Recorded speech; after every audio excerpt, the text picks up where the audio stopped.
Assalamualaikum warahmatullahi wabarakatuh.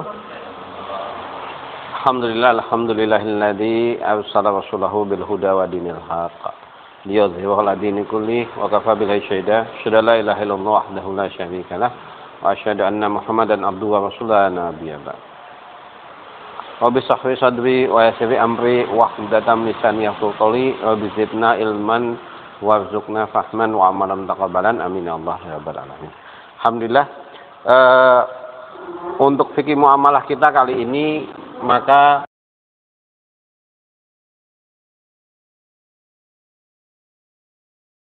berikan judul akad-akad lainnya karena kita akan membahas akad-akad yang sifatnya jarang kita temui ya, sehingga kita tidak akan membahas detail akad-akadnya, tapi sekedar kita memahami bahwa akad-akad seperti ini ada dalam Islam gitu ya. Maka kita akan mengenal akad-akad yang memang nggak lazim ya dilakukan oleh orang Indonesia. Ya.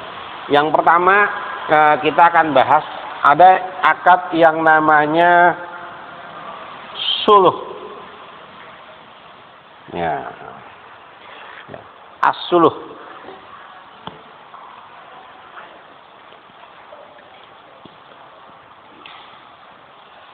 Ya.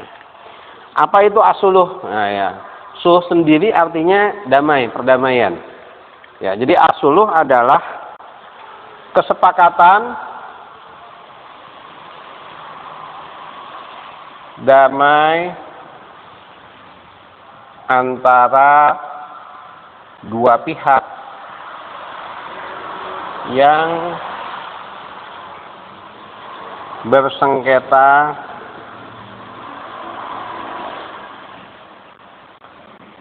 dalam muamalah. Ya. Ini hukumnya boleh. Ya. Apa yang dimaksud suluh ini adalah kesepakatan damai antara kedua pihak, ada dua belah pihak yang bersengketa. Tapi ini kita bahas dalam bab muamalah, bukan dalam bab hukum. Karena kalau dalam bab hukum nanti beda lagi pengaturannya. Nggak semua bisa.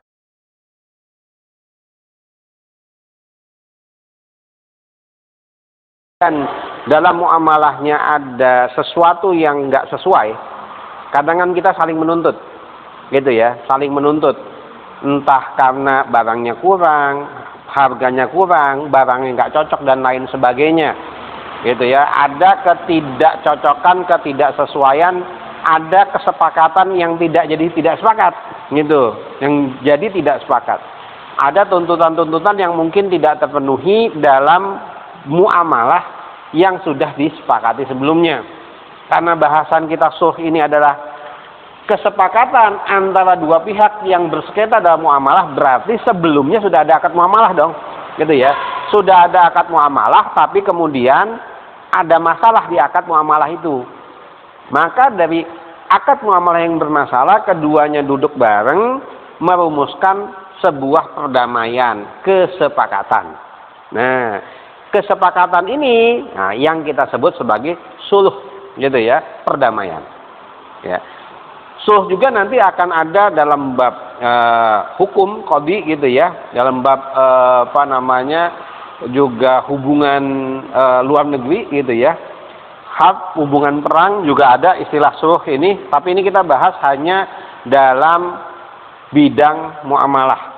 Bagaimana menyepakati sesuatu yang bersengketa ketika sudah terjadi akad muamalah. Bagaimana penyelesaiannya? Silahkan disepakati. Ini kan makanya kesepakatan. Artinya kedua belah pihak itu menyepakati sesuatu, gitu ya, kesepakatan bersama, damai, clear, nggak ada masalah lagi. Terus bagaimana hasilnya? Ya tinggal dilihat. Kita kan sudah punya panduan sebelumnya ya, akad-akad yang diperbolehkan kayak apa, jenis akadnya seperti apa. Kalau memang ternyata terpaksa berubah jenis akad, nggak ada masalah, gitu ya, nggak ada masalah. Contohnya, yang sering kali saya contohkan seperti orang menitipkan jualkan motor kepada seseorang, tapi akadnya nggak jelas. Bisa jadi ini menimbulkan masalah. Maka kesepakatan itu kemudian dikelirkan, akadnya berubah. yang tadinya akadnya wakalah jadi akad ijarah, yang tadinya cuma minta tolong nitipin motor untuk dijualkan, tapi sekarang ya sudah deh kalau kayak gitu saya berikan upah. Nah, gitu ya. Itu kesepakatan. Kesepakatan ini menyebabkan ada perubahan akad. Boleh, nggak ada masalah, tinggal disepakati aja akadnya kan gitu ya. Disepakati lagi. Ini yang namanya al-sulh gitu ya. Yang kedua, ada yang namanya al-istihqaq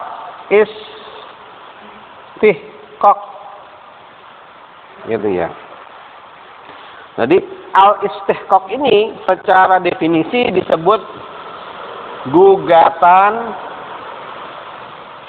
terhadap kepemilikan.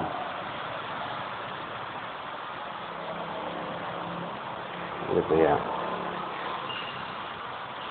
Ketika kita bicara kepemilikan ini biasanya pada barang atau benda. Istihqaq ini adalah tuntutan kepada barang yang ternyata barangnya ini secara kepemilikan bermasalah. Ada orang mau jual tanah, biasa kalau di kita ya, ternyata tanah ini punya orang. Atau akad sebelumnya belum selesai. Gitu ya. Ada orang yang kemudian jualkan motor, ternyata motornya dia boleh minjem. Yang punyanya kemudian menuntut. Nah, ini disebutnya al-istihqaq. Gitu ya. Pemilik sebenarnya menuntut haknya terhadap barang yang sudah di tangan orang lain, atau barang itu diakui oleh orang lain, kan gitu ya. Itu namanya al-istihqaq. Di kita yang seperti ini biasanya memang ranahnya bukan ranah suluh. Kalau suluh ini kan disepakati kan, udah clear gitu ya, nggak ada masalah. Tapi kalau sudah al-istihqaq ini, maka di sini keputusannya adalah wewenang dari qadhi.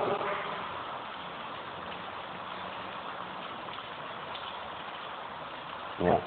Wewenang qadhi atau wewenang hakim. Jadi ketika ada masalah perkara tuntutan terhadap kepemilikan, ada kepemilikan yang ternyata bukan kepemilikan orang yang seharusnya mengaku, ada yang mengklaim, nah gitu ya, ada yang menggugat kepemilikan, maka ini posisinya adalah wewenangnya hakim. Ya, wewenangnya hakim untuk memutuskan, masing-masing memberikan bukti, saksi, kan gitu ya. Sehingga hakim bisa memutuskan ini loh milik si anu, selesai kan gitu ya. Nah, kita nggak kemudian runut kan bisa ya ketika dalam sistem yang bukan Islam memungkinkan ya untuk diakali gitu ya. Tapi kalau dalam Islam insya Allah kita jalankan itu sesuai dengan syariatnya gitu ya. Karena memang kita menjalankan hukumnya bukan hanya cerita hukum duniawi, tapi juga ada efek di ukhrawinya. Ya. Yang ketiga,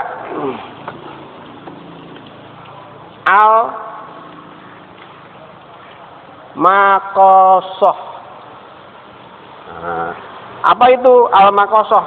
Al-maqasoh secara istilah adalah imbal balik hutang, atau bahasa kita impas, gitu ya. Atau gampangnya yang namanya al-maqasoh adalah dipotongnya hutang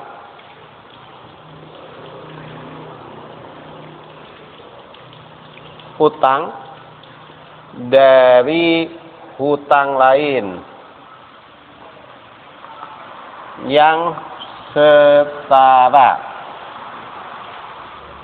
Tapi di sini dengan kesepakatan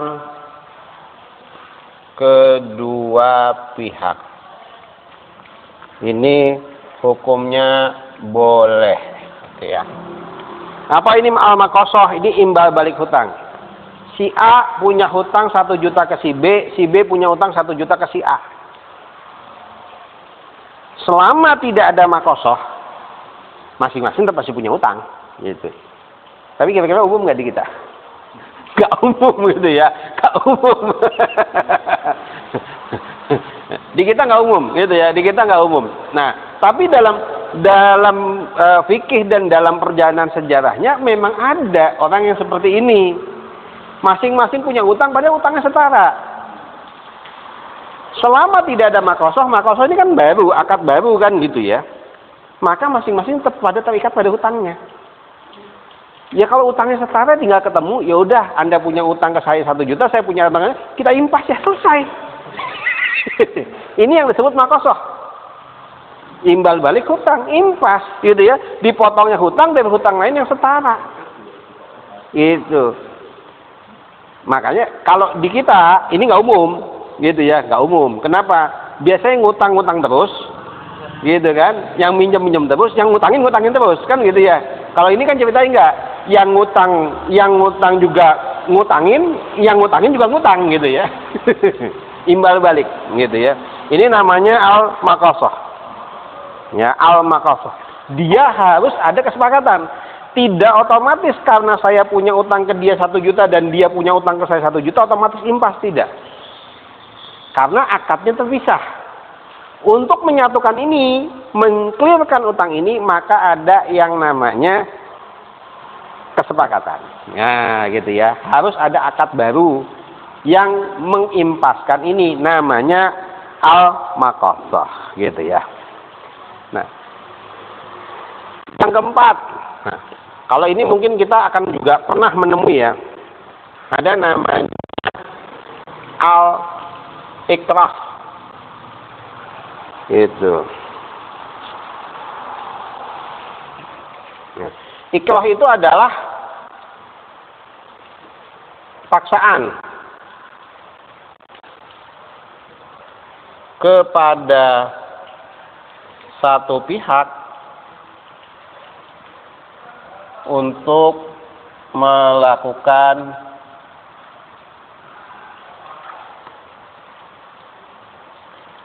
sesuatu.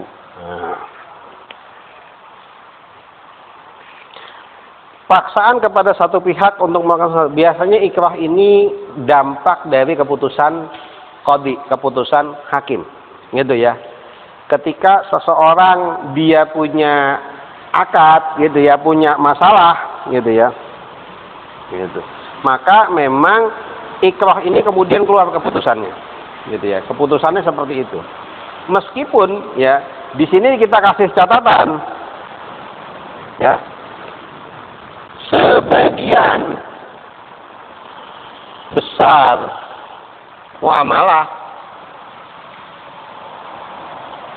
tidak sah kalau terpaksa. Kan gitu ya. Nah, kita sudah bahas ya, di muamalah itu selalu adalah atas kesadaran sendiri, tidak boleh terpaksa. Tapi ikrah ini pengecualian. Ada hal-hal tertentu, gitu ya, dia itu memang harus ada ikrah.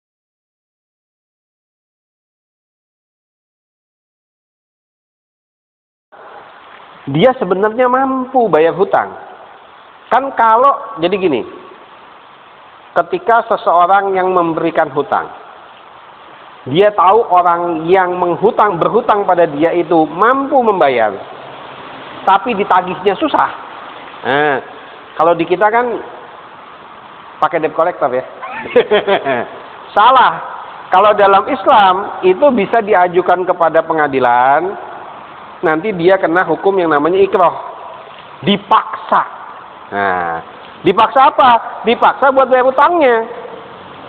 Ketika itu sudah keputusan pengadilan, maka paksaan itu mengikat. Artinya bisa dipaksa, orang yang nggak mau bisa diambil hartanya oleh pengadilan untuk membayar hutangnya. Gitu ya. Kan kalau bayar hutang nggak ridho nggak sah, ya nggak gitu juga.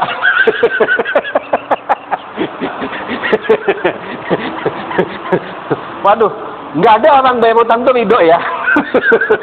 Meskipun sebenarnya itu adalah tanggung jawab kita, gitu ya. Sebenarnya tanggung jawab kita. Tapi ini adalah bagian dari hukum. Maka bisa kita katakan ini adalah wewenang qadhi. Gitu ya, wewenangnya qadhi. Jadi ranahnya wewenang qadhi. Ikrah ini wewenang qadhi sehingga bisa memaksa. Karena kita sebagai bagian dari orang yang berakad itu tidak punya hak. Kalau kita dalam akad muamalah kemudian kita memaksa, malah jadi nggak sah kan gitu ya, malah jadi nggak sah. Tapi ketika itu sudah paksaannya di pengadilan, maka pengadilan akan melihat kasusnya. Akadnya seperti apa, kondisional seperti apa, ini boleh nggak bisa nggak mengeluarkan hukum yang memaksa sesuatu. Nah, ketika hukum itu keluar, itulah yang kita sebut sebagai ikrah, gitu ya, sebagai ikrah. Nah, ini bagian ini akad-akad yang memang kita nggak sering kali menemui ya. Bahkan ada yang kita nyaris nggak pernah ketemu. Yang berikutnya kelima, al-hajru atau al-hajr, gitu ya. Al-hajru adalah pelarangan terhadap seseorang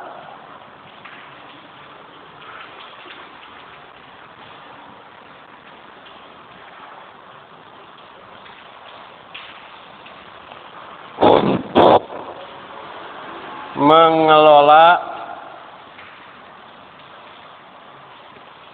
hartanya, atau dalam bahasa lain larangan tasarruf.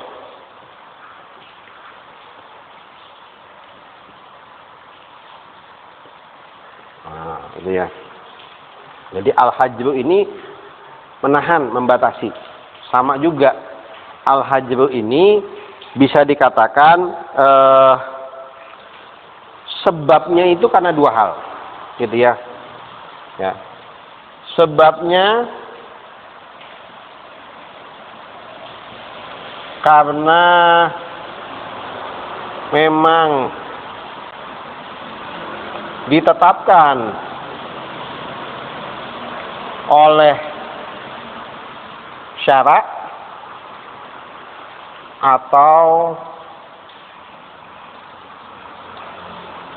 ditetapkan qadhi. Nah,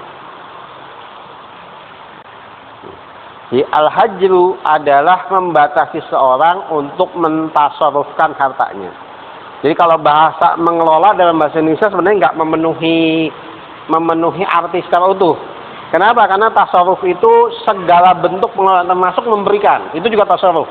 Kan kayaknya kalau memberikan sesuatu nggak termasuk mengelola kan ya. Kalau kita istilah memanfaatkan juga kurang pas. Jadi dalam bahasa itu disebut tasarruf. Harta itu dipakai buat apapun. Ketika harta itu keluar dari seseorang, itu disebut tasarruf. Gitu ya. Jadi al-hajru melarang harta itu keluar dari dia. Dia nggak boleh pakai sama sekali untuk kepentingan apapun. Dalam akad apapun. Gitu ya. Penyebabnya bisa dua. Bisa karena memang secara alami oleh hukum syara itu dilarang. Seseorang itu mengelola hartanya. Atau ditetapkan oleh pengadilan. Nah, yang ditetapkan oleh syara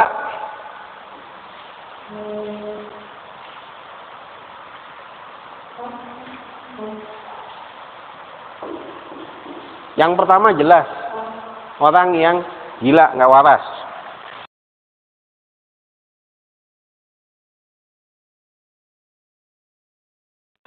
Secara hukum syara orang yang tidak lengkap, bahasa kita nggak genep gitu ya. Ya, yang tingkat kewarasannya tidak memenuhi syarat, gitu ya. Itu maka tidak boleh dia mengelola hartanya, meskipun itu punya dia sendiri. Apakah orang gila bisa punya harta? Bisa. Gitu ya, bisa orang gila punya harta, dapat warisan. Tetap punya hak dia, jangan salah. Gitu ya, tetap punya hak. Gitu ya. Kalau punya warisan dia tetap punya hak. Gitu ya. Jadi orang-orang yang tidak waras pun tetap bisa memiliki harta, tapi dia terlarang untuk mentasarrufkan. Apalagi tambah lagi akad-akad yang dilakukan pasti gak sah, kan gitu ya, akad-akad nggak, maka dia tidak sah melakukan apapun terhadap hartanya, gitu ya.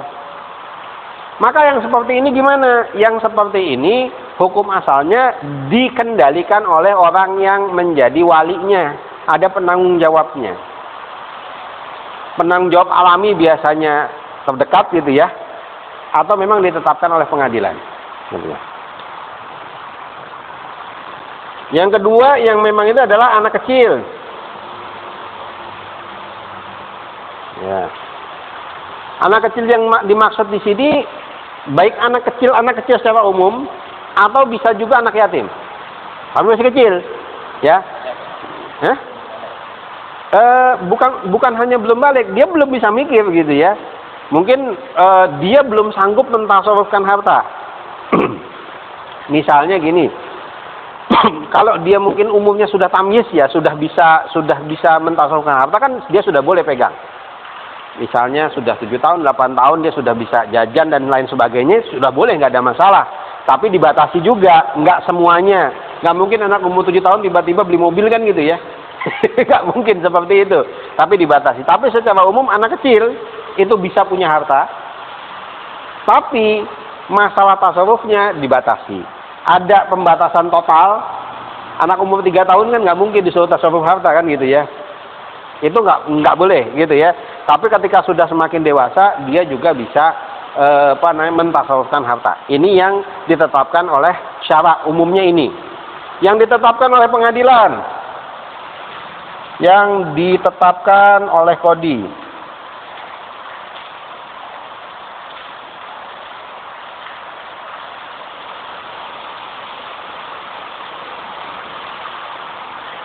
Yang ditetapkan oleh kodi yang pertama tadi adalah orang yang terlilit hutang.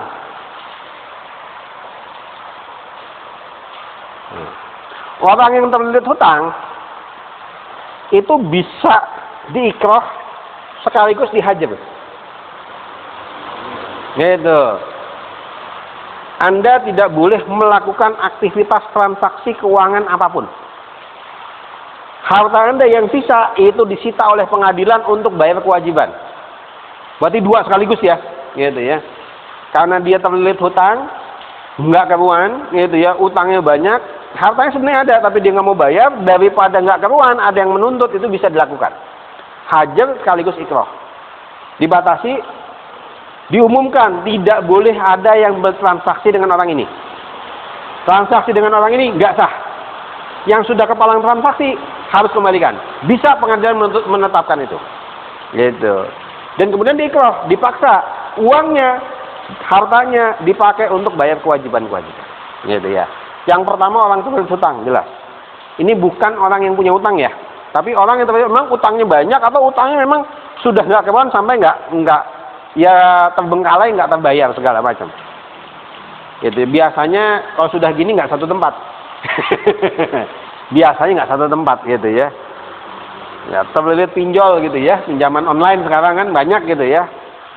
Ya berantemnya dengan debt collector.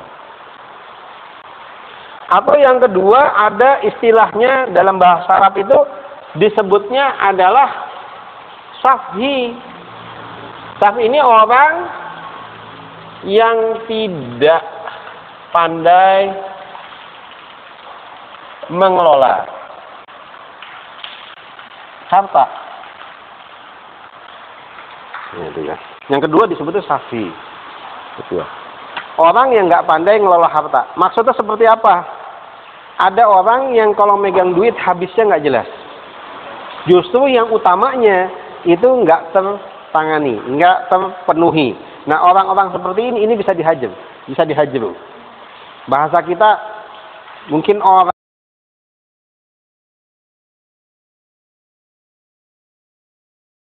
untuk sesuatu yang memang wajar gitu ya, nggak masuk ini. Dan yang namanya safhi ini keputusan pengadilan. Orang ini kalau sudah megang duit nggak bisa megang duit, bahasa kita begitu ya. Orang yang nggak bisa megang duit, kalau megang duit habis nggak karuan. Itu bisa diajukan kepada pengadilan dan diambil kewenangannya untuk mengelola. Pengelolaannya harus di bawah kendali wali atau orang yang ditunjuk. Bisa seperti itu, gitu ya. Baik karena dia memang akhirnya terlilit hutang, atau karena memang sebenarnya dia nggak punya hutang, tapi hartanya akhirnya nggak jelas, gitu ya. Hartanya nggak jelas. ketika ada yang nuntut, bisa orang seperti ini dihajri, gitu ya, bisa dihajar, bisa ditahan hartanya, dia tidak boleh sama sekali bertransaksi kecuali atas sepengetahuan atau seizin dari orang yang ditunjuk atau wali. Jadi ini al-hajr ini seperti ini. Jadi bisa saja seperti itu, gitu ya. Jadi wajar, ya, al-hajr itu sesuatu yang alami dalam Islam, gitu ya. Nah, ya. Nah ini yang terakhir, nomor 6, namanya al-ibra. Nah, apa itu al-ibra? Adalah pembebasan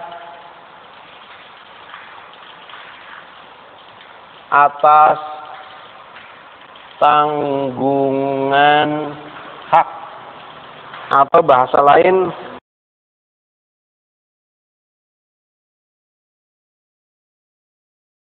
penghapusan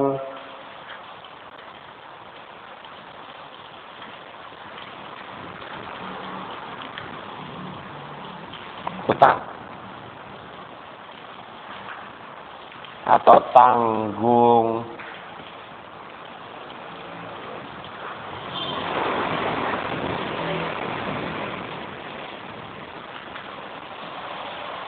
jawab.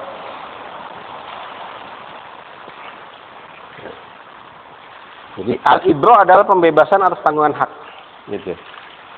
Ada orang yang dia memiliki hak, nah, salah satunya hutang. Hutang itu kan hak si pemberi hutang. Maka ibra itu adalah membebaskan hak. Orang yang memberikan, yang punya hak itu boleh membebaskan. Maka ibra itu ibra dari pemilik hak, gitu ya. Di ibro itu posisi dari pemilik hak, artinya pemilik hutang, pemilik pemilik wewenang, gitu ya. Itu adalah ibro, gitu ya. Ibro gampangnya kita yang umum sekarang adalah penghapusan hutang, membebaskan hutang. Ya, itu disebutnya ibro, gitu ya. Jadi kalau makosoh ini karena sama-sama punya hutang, ibro ini enggak. Satu punya utang, yang ngutangin itu kemudian membebaskan, sudah utangnya dianggap lunas, bebas. Nah, itu namanya ibro, gitu ya. Membebaskan hak, ya kan? Melepaskan hak, kan itu haknya yang minjemin kan? Nah, yang minjeminnya melepaskan hak itu, gitu. Makanya ini dikasih ketentuan, ibro itu dari pemilik hak, bukan dari yang punya utang. Utang saya bebasin dong, nggak kayak gitu ya. Boleh, tapi bukan maksa dan tidak menjadi ketetapan. Ya, ibro itu datangnya dari pemilik hak, dari yang punya hak, yang ngutangin lah bahasanya seperti itu ya. Dia boleh membebaskan, boleh juga tidak. Ya, hukumnya boleh, gitu ya. Meskipun nanti ada runutan pahala-pahala lain, gitu ya. Hukumnya ibro itu boleh. Kan nantinya jadi kebaikan, ya itu nanti lagi, gitu ya.